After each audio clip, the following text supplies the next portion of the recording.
3 days after the House passes a bipartisan bill that would allow the families of 9/11 victims to sue Saudi Arabia, comes a clear sign the measure will not clear the White House. The president does intend to veto this legislation.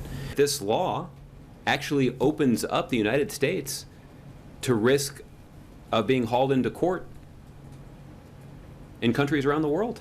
White House spokesperson Josh Earnest says that's one of the possible unintended consequences of the Justice Against Sponsors of Terror Act, which was unanimously approved by the Senate in May. Officials arguing that designating state-sponsored terrorism is an executive responsibility that could be undermined by the courts. You could have judges at different levels in different courtrooms reaching different conclusions about the same country. And as the bill stokes fears it will strain U.S.-Saudi relations, family members who support the measure are disappointed by the president's position. To now hear that all of our hard work is going to be threatened by a potential veto is a kick in the stomach to 2,996 victims of terrorism on American soil. 15 of the 19 hijackers were Saudi nationals.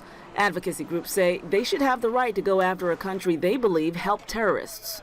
They didn't come here without any help and assistance, and the help and the assistance came from the Kingdom of Saudi Arabia. Terry Strada lost her husband Tom during the attacks and says the concerns about the bill are unfounded. To only hold accountable a nation that gave aid, logistical aid or financial aid to a designated terrorist organization and carried out an attack on U.S. soil that injured or killed American citizens.